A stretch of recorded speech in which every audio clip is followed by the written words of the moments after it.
Hello everyone, कैसे हैं आप सभी। सी टेट होने में सिर्फ 10 दिन बाकी हैं और इस टाइम पे आप रिवीजन कर रहे होंगे, जो कि आपके लिए ज़रूरी भी है क्योंकि आपने जितना अभी तक किया है उसकी रिवीजन करना बहुत ज़्यादा ज़रूरी है। लेकिन कुछ स्टूडेंट अभी भी ऐसे हैं जिनकी सी टेट की तैयारी नहीं है। उसके बहुत सारे रीज़न हो सकते हैं। एक तो ये कि आपका एच टेट आ गया होगा बीच में। दूसरा और भी कई आपके पर्सनल रीज़न हो सकते हैं। लेकिन इसके बावजूद भी अगर आप थोड़ा सा ध्यान दोगे सी टेट पर तो भी आप एग्ज़ाम क्रैक कर सकते हो। वो कैसे, वो सारी चीज़ें मैं आपको इस वीडियो में बताने वाली हूँ। बिल्कुल भी आपको बेवकूफ़ नहीं बनाऊंगी, सिर्फ आपको अपने माइंड का थोड़ा सा यूज करना है और अपने क्वेश्चन को सोल्व करना है। वो कैसे, हमारा आज का पॉइंट जो है वो ये है इस वीडियो का कि how to eliminate the option in the questions. कि आप जो आपके क्वेश्चन आएंगे उनमें से किस तरीके से आप ऑप्शन को एलिमिनेट कर सकते हो। एलिमिनेट का मतलब कौन से ऑप्शन को आप हटा सकते हो। जैसे कि कोई एक क्वेश्चन आया और उसके 4 आंसर आपको देखने को मिलेंगे और उन 4 आंसरों में से आप कैसे पता लगाएंगे कि ये आंसर होगा या नहीं होगा। ठीक है ना। एलिमिनेट का मतलब यही होता है ना कि सही आंसर को सेलेक्ट कैसे करोगे आप। तो उसका क्या तरीका है, देखिए सम इम्पोर्टेंट कीवर्ड्स हैं। यहाँ पे मैंने कुछ 4-5 वर्ड लिखे हुए हैं। ये आपकी बहुत हेल्प करने वाले हैं क्वेश्चन को सोल्व करने में। और ये वीडियो खासकर उनके लिए है जिनकी पेडागोजी बहुत ज़्यादा वीक है या फिर जो 0 लेवल पे हैं पेडागोजी में। तो आप इस वीडियो की मदद से अपने क्वेश्चन कुछ हद तक ठीक जरूर कर सकते हो। वो कैसे, कीवर्ड देख लेते हैं। प्रतिबद्ध क्या है, आपको ऑप्शन में जिस भी ऑप्शन में प्रतिबद्ध देखने को मिलेगा ना, मान लो ये वर्ड यूज हो गया प्रतिबद्ध, तो वो आंसर बिल्कुल भी नहीं होगा। क्योंकि जो टीचिंग लर्निंग प्रोसेस है, यानी कि जो शिक्षण अधिगम प्रक्रिया है, उसमें टीचर एक बच्चे को कोई भी चीज़ करने के लिए प्रतिबद्ध, यानी कि उस पर बाउंडेशन नहीं लगा सकता है कि आपको ये काम करना ज़रूरी है। वहाँ पर बच्चे को हम सिखा रहे हैं और सिखाएंगे कब, जब बच्चा उसमें इंटरेस्ट लेगा। तो अब की जो अब जिस तरीके से स्कूलों में काम होता है उसमें हम बच्चे को किसी भी तरीके से कोई भी काम करने के लिए प्रतिबद्ध नहीं कर सकते हैं। ठीक है। तो जिस भी ऑप्शन में प्रतिबद्ध नहीं होगा डेफिनेटली प्रतिबद्ध होगा, डेफिनेटली वो आंसर बिल्कुल भी नहीं होगा। तो आप प्रतिबद्ध वाला ऑप्शन है जो उस पर कांटा लगा सकते हो कि ये आंसर नहीं हो सकता। सेकंड वर्ड क्या है, वो है चुनौतीपूर्ण, यानी कि चैलेंजेबल। अब आप देखिए कि एक टीचर सिखा रहा है बच्चों को क्लासरूम में और बच्चे सीख रहे हैं, तो वहाँ पर क्या है कि हम बच्चों को कुछ इस तरीके से थोड़ी ना, एक टीचर इस तरीके से थोड़ी ना चीज़ों को प्रेजेंट करेगा कि बच्चों को ये चैलेंज लगने लगे कि ये तो बहुत ज़्यादा डिफ़िकल्ट है, हम इनको नहीं सीख सकते।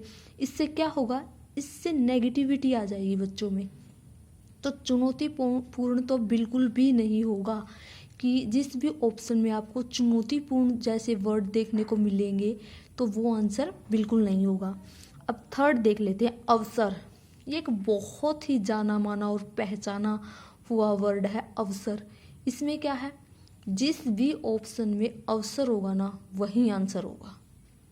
ये 101% आपके लिए रामबाण साबित होने वाला है। अब सी टेट का पैटर्न ही कुछ ऐसा है कि वहाँ पर अवसर उपलब्ध कराते हैं। आप चीज़ों मतलब कि दैनिक जीवन में प्रयोग कर सकता है बच्चा, कुछ इस तरीके के ऑप्शन आते हैं। तो जहाँ पर अवसर होगा ना वो तो डेफिनेटली आपका आंसर होगा जिस ऑप्शन में। अब फोर्थ वर्ड है बाधा। अब देखो भाई, बाधा तो बिल्कुल भी नहीं हो सकता। हम बच्चों को सिखा रहे हैं या उनके सीखने में बाधा उत्पन्न कर रहे हैं? तो बच्चों के सीखने में बाधा उत्पन्न नहीं कर सकता एक टीचर, तो बाधा वाला भी ऑप्शन आपका गलत हो जाएगा। अब है अनुभव। ये भी बहुत अच्छा वर्ड है कि बच्चों को अनुभव प्रदान कराना। देखने को मिलता है ना कई बहुत, मतलब कि जो सीटेट की पैडागोजी होती है वो होती ही इस टाइप की है कि अनुभव प्रदान कराना, अवसर उपलब्ध कराना, इस तरीके के ऑप्शन आपको देखने को मिलेंगे ही मिलेंगे। और जब इस तरीके के ऑप्शन होंगे तो आप समझ जाना कि आंसर यही होगा। अब परिभाषाएं। अब जो परिभाषा है ना वो ज़्यादातर हिंदी में और ईवीएस जैसे या फिर मैथ जैसे सब्जेक्ट की पैडागोजी में यूज हो सकता है, होता भी है। जैसे कि हम मान लो कि आपको क्वेश्चन आया कि व्याकरण क्या है, यानी कि व्याकरण बच्चे को क्यों सिखाई जाती है, तो मान लो कि एक ऑप्शन में आ गया कि परिभाषाएं, व्याकरण की परिभाषाएं सिखाने के लिए, तो आंसर ये नहीं हो सकता है क्योंकि बच्चे को व्याकरण की परिभाषाएं नहीं सिखानी है। हमें बच्चे को व्याकरण की जो मेन चीज़ें हैं वो सिखानी होती है। तो परिभाषाएं तो बिल्कुल भी बच्चा प्राथमिक स्तर पर बिल्कुल भी याद नहीं कर, बिल्कुल भी नहीं सिखाई जाती ना व्याकरण परिभाषाएं सिखाने के लिए।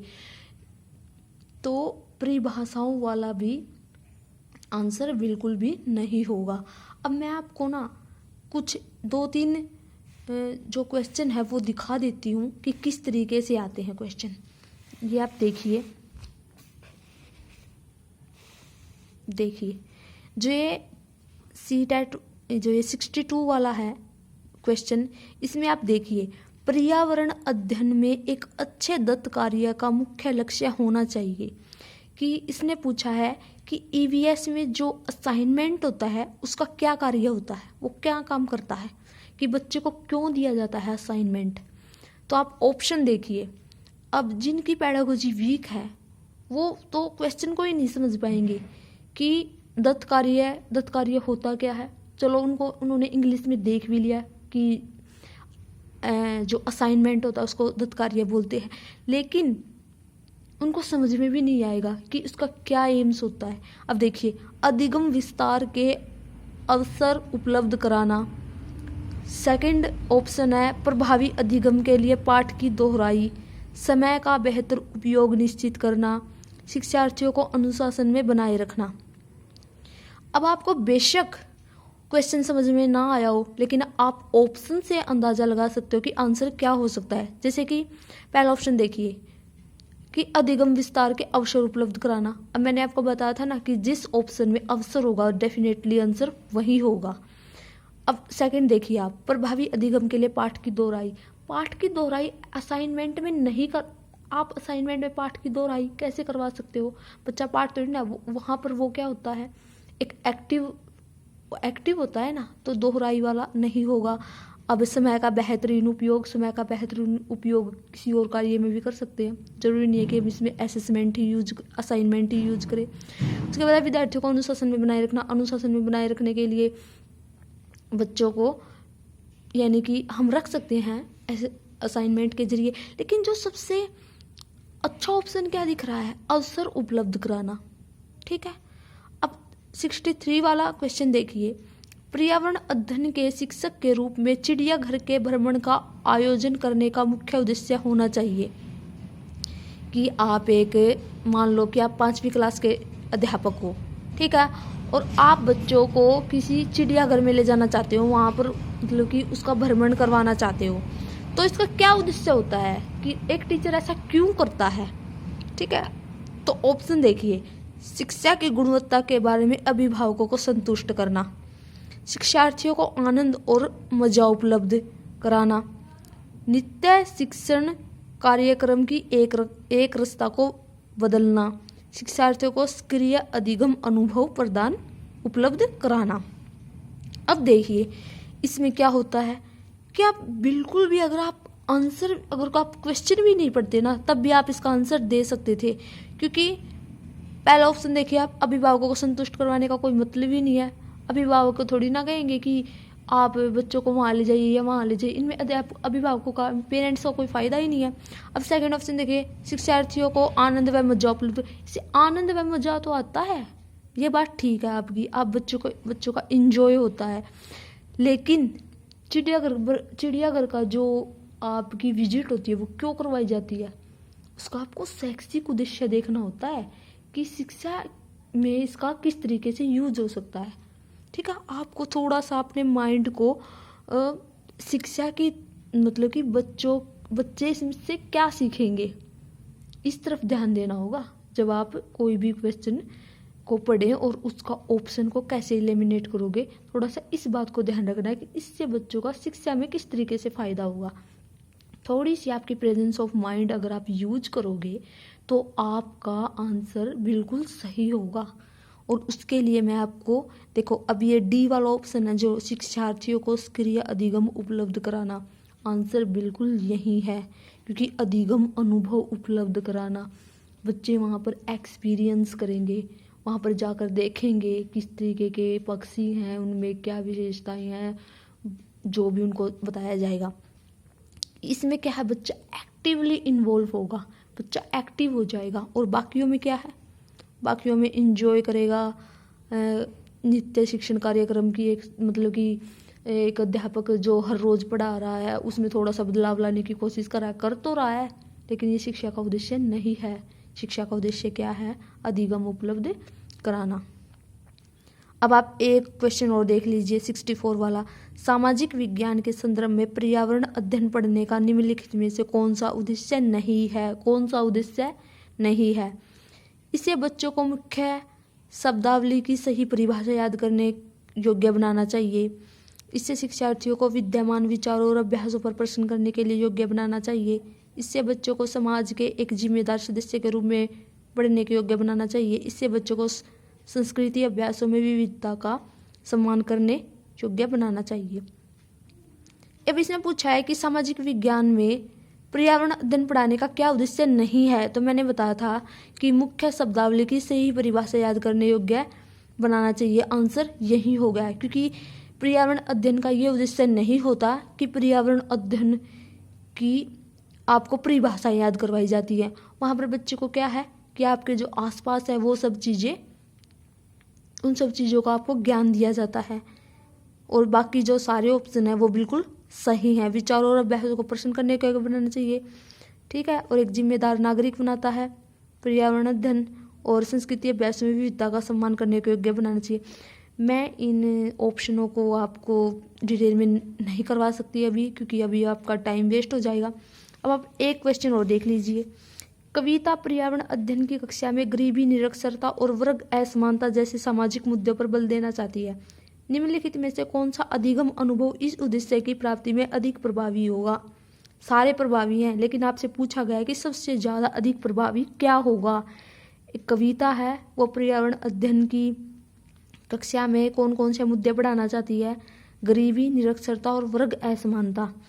ऑप्शन क्या है? शिक्षार्थियों को संबंधित मुद्दों पर स्लोगन लिखने के लिए कहना, संबंधित मुद्दों पर विशेष व्याख्यानों का आयोजन करना, शिक्षार्थियों को संबंधित सामाजिक मुद्दों पर चार्ट तैयार करने के लिए कहना, शिक्षार्थियों को संबंधित जानकारी एकत्रित करने और उनका विश्लेषण करने के लिए सामूहिक परियोजना लेने के लिए कहना। तो आंसर डी होगा।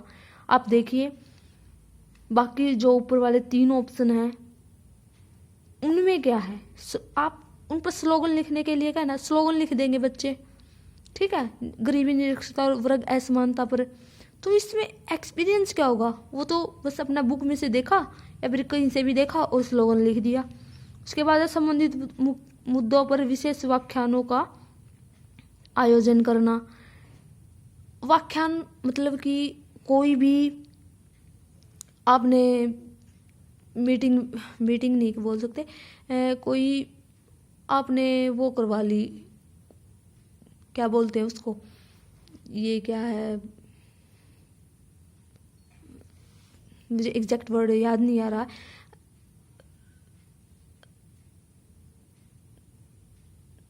सॉरी, मुझे वर्ड याद नहीं आ रहा। लेकिन उसमें बच्चा क्या होता है, वो इन्वॉल्व नहीं हो पाता है। सम्मेलन जैसा कुछ टाइप करवा दिया, सॉरी हाँ सम्मेलन, तो उसमें क्या है बच्चा तो इन्वॉल्व नहीं होगा ना, कोई भी नेता या वेता आएगा वो भाषण दे के चला जाएगा, इससे क्या हुआ, कुछ नहीं होगा। सामाजिक मुद्दे पर चार्ट बनाने के लिए करना, चार्ट क्या है, चार्ट में बच्चा इन्वॉल्व तो हो रहा है लेकिन उसने को जो है वो जो असली मुद्दा है उसको समझ नहीं पा रहा है। तो सही आंसर क्या होगा, डी वाला सही आंसर होगा। देखिए अब बेशक ये जो आप 4-5 क्वेश्चन देख रहे हो आपको ये बेशक समझ में ना आए, लेकिन अगर आप थोड़ा सा भी अपने माइंड का यूज करोगे ना तो आप आंसर सही कर सकते हो। मैं उन स्टूडेंट के लिए कह रही हूँ जिनकी पेडागोजी वीक है, बार बार यही कह रही हूँ, जिनकी पेडागोजी और सीडीपी वीक है वो बच्चे इस ट्रिक को यूज कर सकते हैं। ट्रिक नहीं कहूँगी मैं, ये एक टाइप का कुछ वर्ड ही है जिनको आप, जैसे कि भी मैंने आपको बताया था कि ये जो वर्ड प्रतिबद्ध, चुनौतीपूर्ण, अवसर, बाधा, अनुभव और परिभाषाएं। अवसर और अनुभव तो ऐसे वर्ड हैं जिनको आप पॉजिटिव वे में ले सकते हो, लेकिन जहाँ पर भी प्रतिबद्ध, चुनौतीपूर्ण, बाधा और परिभाषाएं आएंगी ये क्या है, एक नेगेटिव वर्ड है सीडीपी पेडागोजी के लिए, जिनको आप जिनके आंसर में ये वर्ड यूज होंगे वो आंसर बिल्कुल भी नहीं होगा, जिस ऑप्शन में ये वर्ड यूज होंगे वो बिल्कुल भी आंसर नहीं होगा। तो आई होप आपको ये बातें समझ में आ गई होंगी, और प्लीज़ अगर आप थोड़ा सा भी, अगर आप सीडीपी पेडागोजी में आपको लगे ना कि मुझे ये समझ में नहीं आ रहा, तो प्लीज़ आप थोड़ा सा प्रेजेंस ऑफ माइंड का यूज कीजिए, देखना फिर आंसर आपका निकल कर आ जाएगा।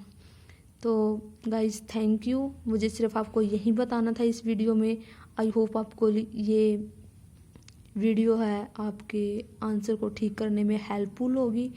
और चलो ठीक है, आज मैं आपके लिए एक वीडियो और बना देती हूँ जो कि सीटेट के लिए इम्पोर्टेंट रहने वाली है। Thank you.